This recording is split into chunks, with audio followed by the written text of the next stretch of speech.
на 777 пригоди всім. В Європі усвідомлюють, що відбувається зараз в Україні, і усвідомлюють, що Росія пішла на страшенну ескалацію, зокрема і здійснивши теракт проти Дніпрогес. Представник Євросоюзу пояснив, що російські удари по греблях та електростанціях в Україні – це відповідь Путіна тим, хто досі вірить в нібито можливість договоритися з росіянами про мир. Про все це Петер Станов, речник зовнішньополітичної служби Європейського Союзу, розповів на брифінгу, розповів у відповідь на запитання журналістів. Добре, що ці запитання ставлять, а тепер давайте безпосередньо слухати пряму мову. Це показує природу цієї агресії. Це також відповідь Путіна усім, хто досі думає, що мир з ним можливий. Це модель того, як він відповідає на будь-які зусилля щодо миру, на будь-які дискусії щодо миру на різних міжнародних майданчиках, просто нарощуючи жорстокість, з якою він тероризує мирне населення. Ми закликаємо Росію припинити ці дії, так само, як ми закликаємо Росію припинити свою агресію взагалі. Це жорстока війна проти мирних людей України. Правильні слова і дуже вчасні. Насправді з Європи бракувало відповідної реакції. Вони б, звісно, в ідеалі пролунали днів 5 тому.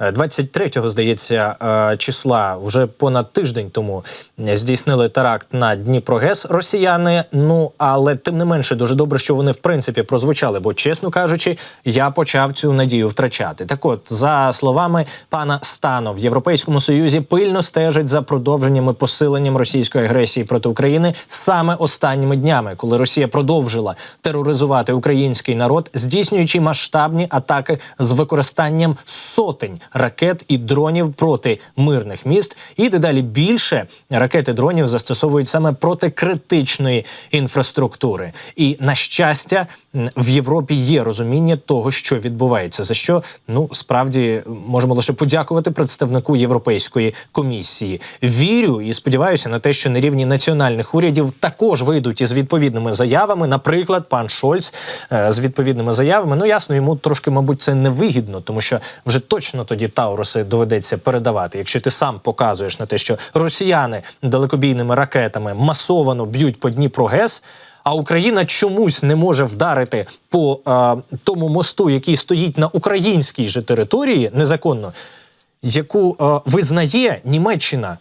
Дуже багато запитань до пана Шольца, але, ви знаєте, є і хороші речі, які без пана Шольца вдається реалізовувати на лінії фронту і вдається підривати мости, тимчасово окуповані росіянами, своїми силами. Захисники підірвали наземним роботом «Камікадзе» міст у селі Іванівське Донецької області, який окупанти зараз тимчасово використовують для своєї логістики. Ось, що ми бачимо на своїх екранах. Це, звісно, не Таурус, але подивіться, яка корисна і важлива штукенція. Може сама безпілотно дістатися потрібної локації і зробити отвір у цій локації набагато більшою. Тепер росіянам, судячи з усього, на цьому напрямку буде складніше. Це напрямок один із найсерйозніших, найпотужніших їхніх наступів на Часів Яр ведеться саме тут, в тому числі у селі Іванівське. Олександр Мусієнко, керівник Центру військово-правових досліджень, долучається до прямого ефіру на 24-му. Пане Олександре, вітаю вас і слава Україні! Героям слава, вітаю вас. Давайте розпочнемо нашу розмову з тих кадрів, які побачили просто зараз. Неймовірна, я не знаю, чи це диво техніки для людини, яка глибоко у військовій темі, як ви, але з точки зору цивільної станом на зараз людини, то точно можу сказати, що виглядає дуже круто. Чи могли б ви щось розказати про, можливо, цей робот, який здійснив таку атаку на тимчасово окупований росіянами міст? Можливо, ви можете розказати більше про те, які наслідки цей підрив, до яких наслідків для окупантів це призведе, і, відповідно, для українців, які там у напрямку Часів Яр обороняються. І, можливо, у вас є інформація щодо того, наскільки масово ми найближчим часом побачимо відповідне роботизоване озброєння на полі бою з українського боку.